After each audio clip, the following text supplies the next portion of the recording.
When President Emerson Mnangagwa and his political cabal, backed by the army, ousted the late former President Robert Mugabe in a military coup in 2017, one of the reasons advanced for that was that he had overstayed in power amid a deteriorating social and economic situation.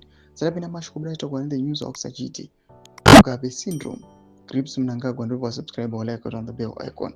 TV na wanarudanjira chiti. Mugabe has been in power for 37 years.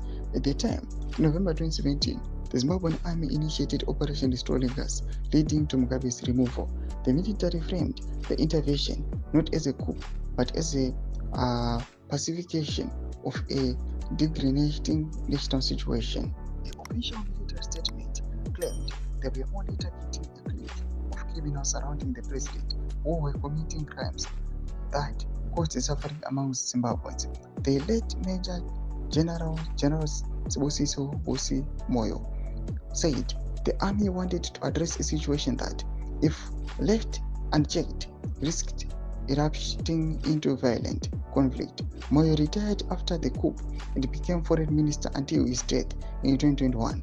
The army, dominated by veterans of the liberation struggle, argued that the ruling ZANU-PF party had been infiltrated by counter-revolutionaries, the G40 faction, who were sidelining those with war backgrounds. General Constantino Chiwenga at the time warned that the military was a major stockholder in the revolution and felt obliged to take corrective measures to ensure those gains were not lost due to internal party pains. Chiwenga is now vice president. The military demanded an end to the reckless utterances and systematic pegging of senior party members, specifically the firing of Mnangagwa, which they saw as threatening national security, while not always stated as a direct military objective.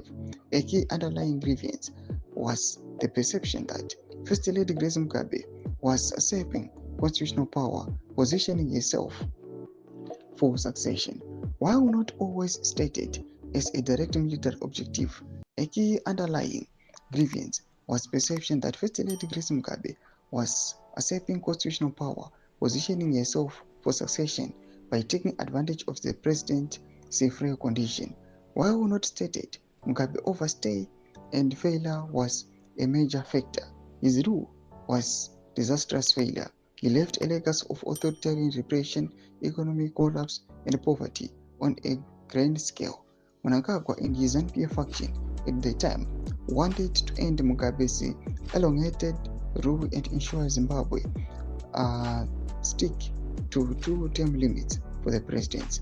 The understanding between Mnangagwa and Chiwenga, according to Moyo, was that the former would rule for one term and allow the latter to come in after that. Mnangagwa agreed to serve on a term, and Chiwenga felt self-assured to be the next in line. However, no sooner had Mnangagwa settled in office than he started consolidation of power and his current maneuver to stay longer in power.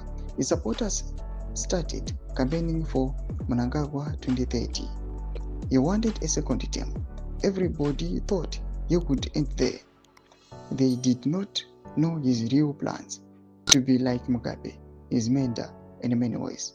Mnangagwa represented continuity, not change. That is what many, including the opposition, failed to understand.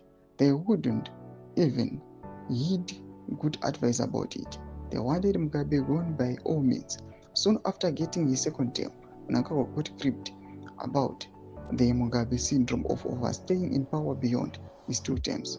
Already he was going to serve more than 10 years because he had finished Mugabe's term after the coup. The pursuit of presidential term extension, often referred to as a tenure elongation, became his new agenda. It is continental disease that has spread across the African body politic. Do mashikano bada toka pangwa ino awanism I and the news of Chiti Mugabe syndrome is gripped Mnangagwa. Pinagwa music shimidu za fungu emu rudi pamsepe chitko each. So unsubscribe or like catch it on the bell icon.